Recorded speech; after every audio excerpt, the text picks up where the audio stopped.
Will cosmetic surgery be the death of period dramas? What is iPhone face and why does everybody hate it so much? Who has the worst case of iPhone face in a historical drama? I read in Vanity Fair, no makeup and no Botox. I got Botox for this festival to talk to people like you. I'm due for my next... So it's a sacrifice, girl. I know.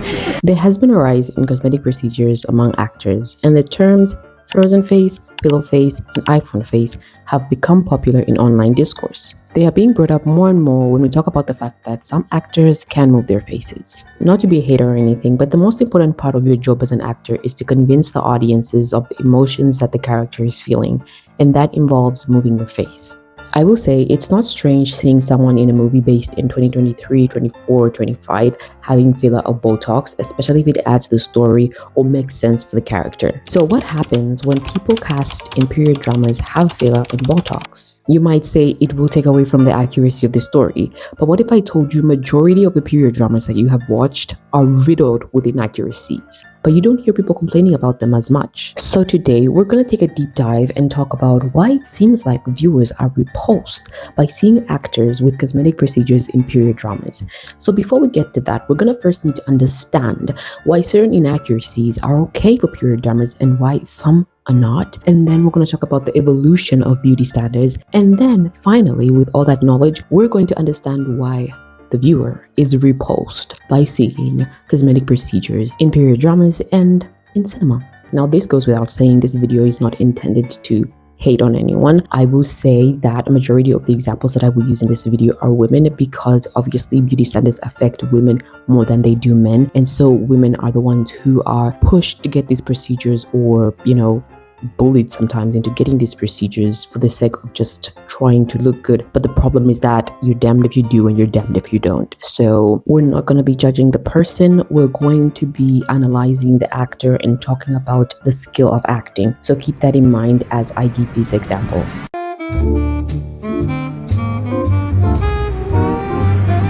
Most people might think it's counterproductive to have inaccuracies in period dramas, but most of these inaccuracies are intentional and aid in the success of the movies and TV shows. Some common types of inaccuracies are plot and character, where events are compressed or timelines are altered to fit into a narrative or arc. Then we might have dialogue. Sometimes modern words can slip into the script. Costumes, so sometimes you might have colors, textures that didn't exist in the past, or designs that didn't exist in the past being added into a film or TV show. Finally, we might have social realities. For example, filth, dirt, disease might be omitted for the sake of telling the story and not distracting from the core idea of the story.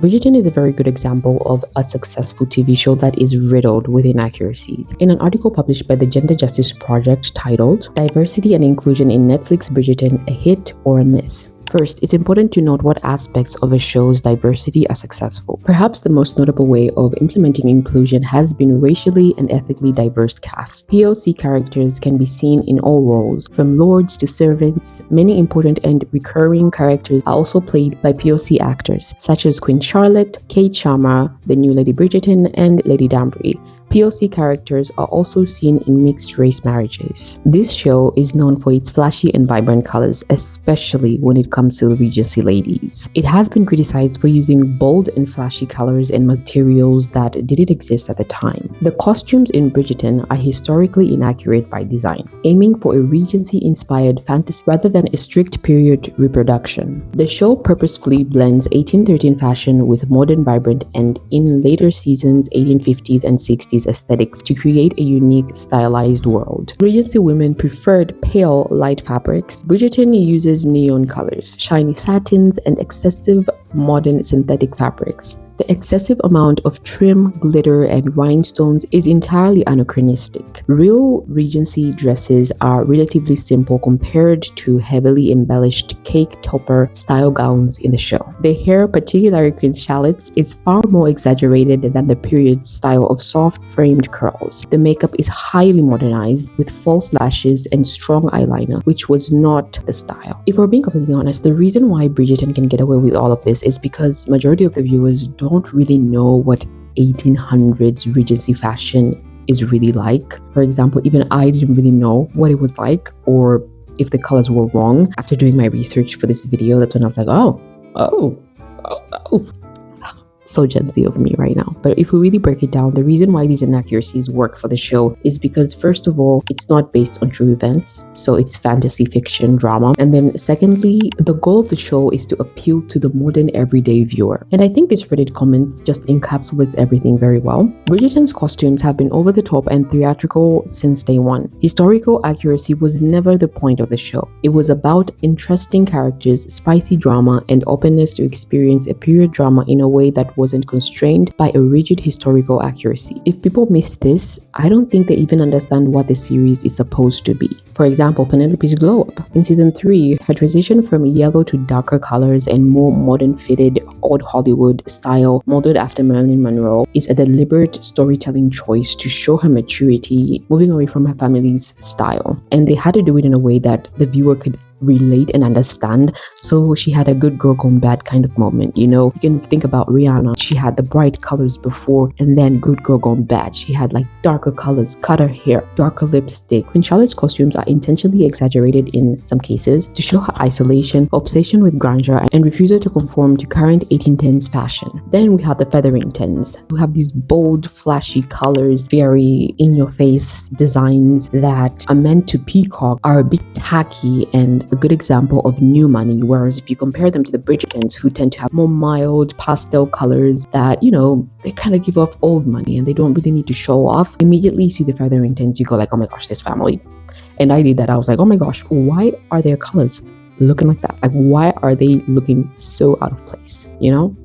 Exactly, that's the whole point. It's intentional. These inaccuracies are intentional and aid with telling the story. They're intended to convey a message to the viewer in a way that they can understand. And then finally, they also help the show stand out and have its own personality. These characters are relatable or aesthetically pleasing to contemporary viewers. And sometimes historical accuracy is sacrificed for a specific visual style or to avoid unflattering elements like excessive wigs or bulky garments. Think about Pride and Prejudice. Oral hygiene wasn't really a thing. People were losing teeth, their teeth were stained. Now just imagine Keira Knightley's character having like dirty teeth. That kind of just throws you off. So they kind of like remove some of those things so that we don't get distracted from what the story really is.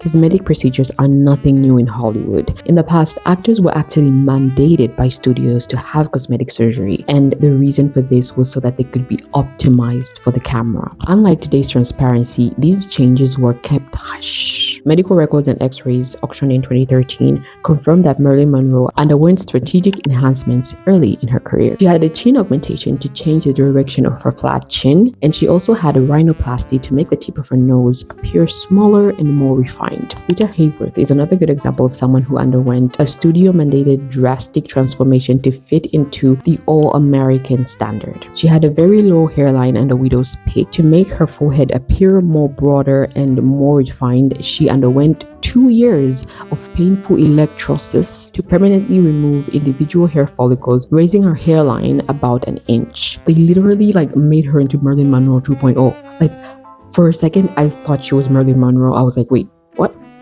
But then I looked closely, I was like, oh wait, that's not Marilyn. You know, it's pretty bad when even white people can't fit into Eurocentric beauty standards, you know? And then you with your black self, you're like, I'm gonna get myself around a plastic to look like, you know, Eurocentric and whatever. Relax.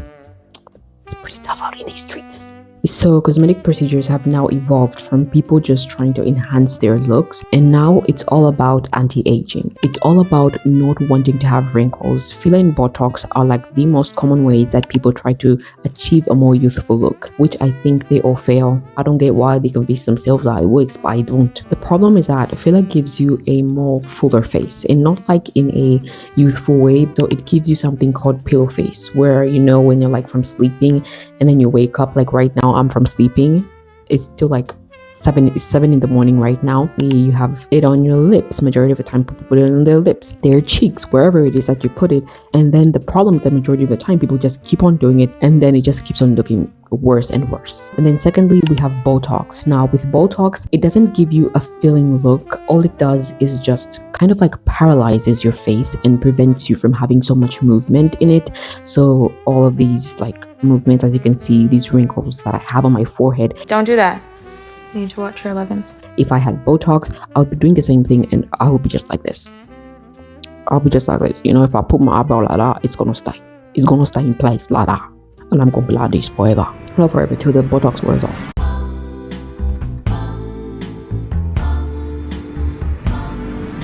Now that we understand inaccuracies in period dramas and we also understand the evolution of beauty standards, let's talk about why the viewer doesn't want to see cosmetic procedures in period dramas or just movies in general. The reason why most inaccuracies can be ignored is because viewers don't really know so much about them. But one thing that we know too well is cosmetic procedures and beauty standards today. We are constantly having conversations about filler, Botox, facelifts, and we're too aware of that. And that's why something like iPhone face became very popular. And in case you don't know what it means, it's a term referring to an individual, particularly an actor, whose facial features seem to portray a deep familiarity with modern technology and contemporary beauty standards. After the Wuthering Heights casting was announced, a lot of people expressed that Jacob Elordi and Margot Robbie have iPhone face, especially Margot Robbie. And I think the reason behind this is not because people don't like Margot Robbie or that she looks excessively like she has work done. Not at all. The issue with Margot Robbie is that her features are too ideal for today's beauty standards. If you look at her, she is like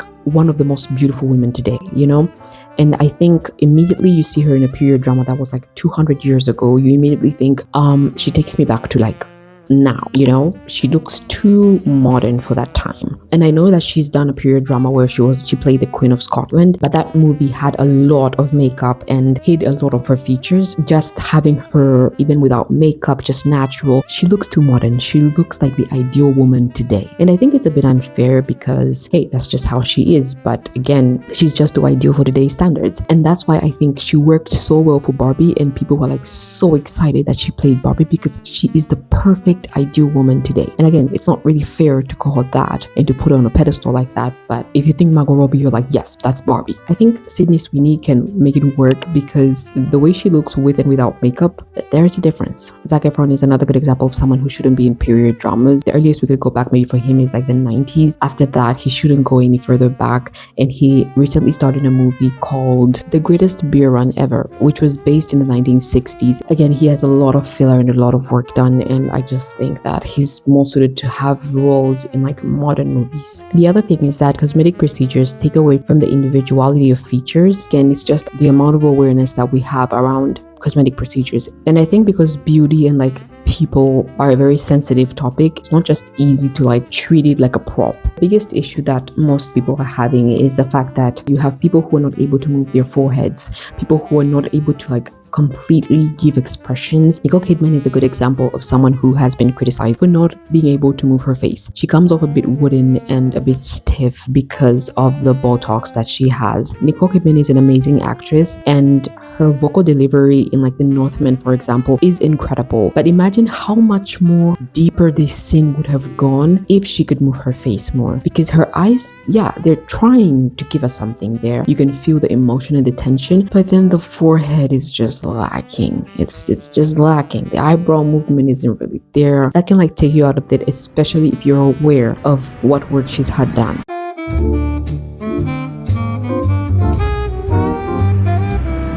I feel like I've been rambling and wasn't making a lot of sense. It just comes down to the fact that we're too aware of cosmetic procedures. Unlike clothes and colors, you can't really use people's faces in the same way. It's just too much of a sensitive topic. And I think going down the line, we're going to see more actors with cosmetic procedures in period dramas. And I think it just comes down to the fact that Hollywood prioritizes big names. And that's unfortunate because there are so many actors in Hollywood who don't have cosmetic work done, who can fit into these characters better and represent them better. But I would love to know in the comments, do you notice actors with cosmetic procedures in period dramas, and does it take you out of it, or you just don't care and it's not that deep? Either way, you're allowed to feel whatever you feel, babes. Yeah, if you enjoyed this video, you can check out this video on Jason Statham.